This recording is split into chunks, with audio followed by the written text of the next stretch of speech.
اور 118 کی تلاوت کی ہے۔ دعا ہے اللہ رب العالمین ہمیں ان آیات کا معنی مفہوم سمجھنے کی توفیق عطا فرمائے۔ گزشتہ سبق میں دین اسلام میں شرک کی جو مذمت اور شرک کے بارے میں یہ اعلان کیا گیا کہ اللہ تعالیٰ ہر گناہ کو معاف کر سکتا ہے لیکن شرک کو معاف نہیں کرے گا۔ جب اس قدر وضاحت کے ساتھ یہ بات کر دی گئی کہ شرک معاف ہونے والی چیز نہیں ہے، تو اب ضروری تھا کہ ان لوگوں پر یہ باور کروایا جائے کہ جو شرک جیسی موذی مرض کے اندر مبتلا ہے، کیونکہ کوئی بھی شخص اپنے آپ کو تو غلط کہتا ہی نہیں ہے۔ ہر بندہ یہ کہتا ہے کہ میں بالکل درست ہوں، میں ٹھیک ہوں۔ جب تک دلائل کے ساتھ، براہین کے ساتھ اس کو سمجھایا نہ جائے، بتایا نہ جائے، اس کو متنبہ نہ کیا جائے تو اس وقت تک وہ مانتا نہیں۔ تو اللہ رب العالمین نے شرک کی مذمت اور ناقابل معافی جرم قرار دے کر اب شرک کی جو اقسام اس معاشرے کے اندر پائی جاتی تھی، کیسے کیسے لوگ شرک کے اندر مبتلا تھے اور کس کس کو اللہ کا شریک وہ بناتے تھے، اب اس کی تھوڑی سی وضاحت وہ ضروری تھی جو کہ اللہ رب العالمین نے ان آیات کے اندر فرما دی ہے۔ ترجمہ دیکھیں گے پھر بات سمجھ آئے گی۔ فرمایا ان یدعون، نہیں وہ پکارتے، من دونہ، اس کے سوا، ہی کی ضمیر اللہ کی طرف لوٹ رہی ہے، اس کے سوا نہیں وہ پکارتے، الا مگر، اناثا، مؤنثوں کو، نہیں وہ پکارتے اس کے سوا مگر مؤنثوں کو۔ اناث انثیٰ سے ہے اور انثیٰ مؤنث۔ فرمایا وَإِن يَدْعُونَ، اور نہیں وہ پکارتے، الا مگر، شیطانا، شیطان کو، مریدا، سرکش، مگر سرکش شیطان کو ہی پکار رہے ہیں۔ جو بھی اللہ کو چھوڑ کر کسی کو پکار رہا ہے تو گویا وہ اس کو نہیں بلکہ کس کو پکار رہا ہے؟ سرکش شیطان کو پکار رہا ہے۔ لعنہ اللہ، جس پر اللہ نے لعنت کی ہے، جس پر اللہ نے لعنت کی، اس کو لوگ پکار رہے ہیں انجانے میں۔ وقال، اور اس نے کہا تھا، لأتخذن، البتہ ضرور بھی ضرور بناؤں گا میں، من عبادی کا، تیرے بندوں میں سے، یعنی اس نے چیلنج کیا تھا اللہ تعالیٰ کو، نصیباً، حصہ، مفروضہ، مقرر شدہ، ایک مقرر حصہ ضرور بھی ضرور میں تیرے بندوں میں سے اپنا بنا لوں گا، لأتخذن، اپنے پیچھے ان کو لگا لوں گا۔ ترجمہ دوبارہ سے دیکھیں۔ ان یدعون، نہیں وہ پکارتے، من دونہ، اس کے سوا یعنی اللہ کے سوا، الا مگر، اناثا، مؤنثوں کو، فَإِن يَدْعُونَ، اور نہیں وہ پکارتے، الا مگر، شیطانا مریدا، سرکش شیطان کو، لعنہ اللہ، جس پر اللہ نے لعنت کی، وقال، اور اس نے کہا، لأتخذن، میں ضرور بھی ضرور بنا لوں گا، من عبادی کا، تیرے بندوں میں سے، نصیبا مفروضہ، ایک مقرر حصہ، یعنی اس نے رب تعالیٰ کو چیلنج کیا تھا۔ محترم بھائیو، آج کا جو ہمارا سبق ہے اس میں عرب معاشرے کے اندر جو شرک کی اقسام پائی جاتی تھی کہ کیسے کیسے لوگ شرک کے اندر مبتلا ہیں، کیسا شرک کرتے ہیں، اس کی تھوڑی سی جھلک اللہ تعالیٰ نے دکھائی ہے۔ پہلے نمبر پر کہ وہ لوگ بتوں کی پوجا کرتے، اور بتوں میں سے بھی مذکر بت بھی تھے اور مؤنث بت بھی تھے، اگرچہ مذکر بھی تھے لیکن مؤنث سب سے زیادہ تھے۔ اور ویسے بھی آپ اگر دیکھیں تو مؤنث جو بت ہے، یعنی مؤنث کا جو سٹیچو ہوتا ہے، اس کا جو لباس ہوتا ہے، اس کے اندر قدرتی طور پر زیادہ اٹریکشن ہے۔ تو اس اعتبار سے مشرکین نے اپنے مریدوں کو مائل کرنے کی خاطر دیویوں کے بت بنائے، اور انہوں نے باقاعدہ طور پر ان کو سجایا، ان کے گرد خوبصورت ان کو جگہوں پر لگایا تاکہ لوگ زیادہ تر ان کی طرف مائل ہوں۔ تو اللہ رب العالمین نے فرمایا کہ وہ نہیں پکار رہے مگر کس کو؟ مؤنثوں کو، جو کہ فطری طور پر بھی کمزور ہیں، فطری طور پر ہی کیا ہیں؟ کمزور ہیں، ان کو یہ لوگ پکار رہے ہیں۔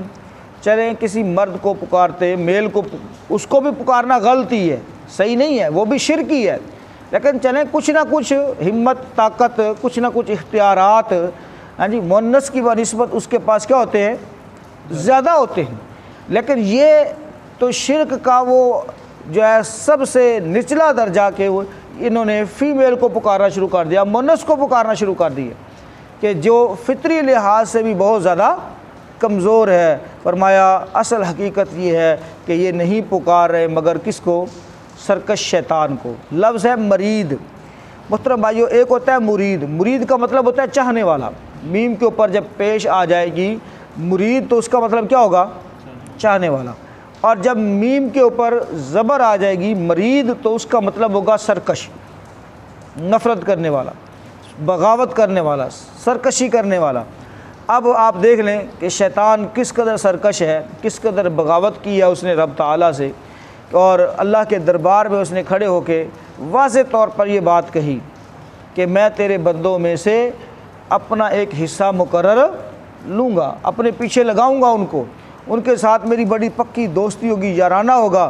لہٰذا اور صرف یہی نہیں بلکہ دوسری جگہ پر اللہ تعالیٰ نے اس کا نقشہ کچھ یوں کھینچا ہے، وَلَا تَجِدُ أَكْثَرَهُمْ شَاكِرِينَ، یا اللہ تو اپنے بندوں میں سے اکثریت کو اپنا شکر گزار ہی نہیں پائے گا، شکر گزار ہی نہیں پائے گا، یعنی میں ان کے اندر ہرس، ہوس اس قدر رکھ دوں گا کہ وہ تیرے شکر کی طرف آئیں گے نہیں، بلکہ جتنی ان کے اوپر وسعت ہوگی، جتنی ان کے اوپر فراوانی ہوگی، اسی قدر وہ واویلا کریں گے، اسی قدر وہ ہائے وائے کریں گے کہ مر چلنے ہیں، بالکل اونٹتا رہے ہی کاکھ نہیں اونٹتا، مہنگائی بڑی ہو گئی ہے۔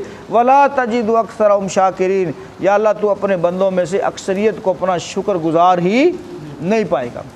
اور وہ بڑی حد تک اپنے اس دعوے اور چیلنج کے اندر کیا ہو چکا ہے؟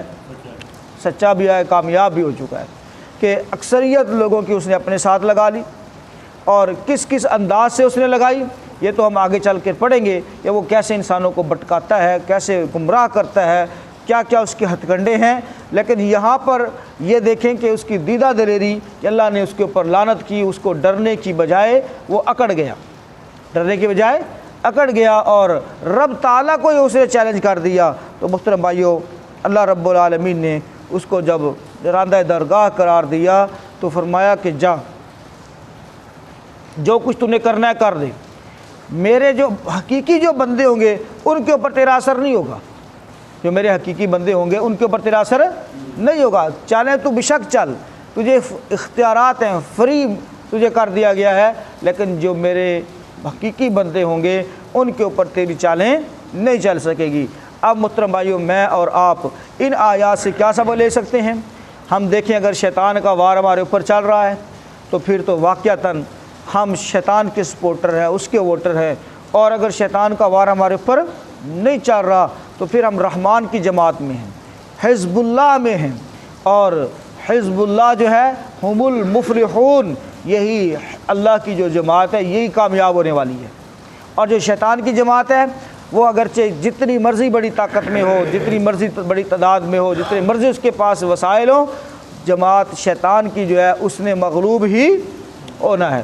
اللہ تعالیٰ نے فرمایا کتب اللہ لأغلبن انا ورسولی، میں نے اپنے لیے اور اپنے رسول کے لیے غلبہ لکھ دیا ہے، کتب اللہ لکھ دیا ہے اللہ نے، لأغلبن البتہ ضرور بھی ضرور ہم غالب آئیں گے، انا میں ورسولی اور میرا رسول، یعنی رحمان کی جو جماعت ہے حزب اللہ ہے اس نے ضرور بھی ضرور غالب آنا ہے۔ لیکن جو شیطان ہے اس کی کوشش ہے کہ کسی طرح سے وہ بندوں کو روک کر اپنے سائڈ پر لگائے اور لوگوں کو ایک وحدہ لا شریک، جس کو نہ اونگ آتی ہے نہ نیند آتی ہے، جو ہمیشہ انسانوں کی حاجات ضروریات کو پورا کر رہا ہے، اس سے ہٹا کر بتوں کے پیچھے لگا دیں، اسٹیچو کے پیچھے لگا دیں، اسی طرح سے جو ہے مورتیوں کے پیچھے لگا دیں، مونسوں کے پیچھے لگا دیں، یا پھر اسی طرح سے بتوں کے پیچھے لگا دیں، اور باور کیا کرواتا ہے کہ یہ اللہ کی محبوبائیں ہیں، یہ بڑی محبوب ہستیاں ہیں، جو یہ کہتی ہیں وہی اللہ تعالیٰ مانتا ہے، اور اگر ان کو ناراض کر دیا تو اللہ بھی ناراض، اور یہ اگر راضی تو پھر اللہ بھی راضی۔ اور پھر صرف یہیں پر بس نہیں، بلکہ اس نے بہت سارے اس بھیس کے اندر ایسے کام بندوں سے کروا دیے کہ ان کی خوشنودی کے لیے چڑھاوا، نظر، نیاز، جی اسی طرح سے بکرے چھترے، کیوں کہ اس نے لوگوں کے ذہن میں ڈال دیا کہ یہ ہستی جو ہے اگر راضی ہوگی تو رب تعالیٰ بھی کیا ہوگا؟ راضی ہوگا۔ اس ہستی کو راضی کرنا ضروری ہے۔ اب اس کے لیے پھر اوچے ہتھکنڈے اور دیگر نئے طریقے محترم بھائیو یاد رکھیے، اللہ رب العالمین نے اس طرح کا کوئی طریقہ یا اس طرح کی کوئی ہستی مقرر نہیں کی کہ جس کے توسط سے رب تعالیٰ راضی ہوتا ہو، جس کے واسطے اور وسیلے سے رب تعالیٰ راضی ہوتا ہو، ایسی کوئی ہستی نہیں۔ نہ تو اللہ تعالیٰ کسی کی محبت کے آگے مجبور ہے، اور نہ ہی رب تعالیٰ کسی کے قہر اور جبر کے سامنے مجبور ہے، ٹھیک ہے؟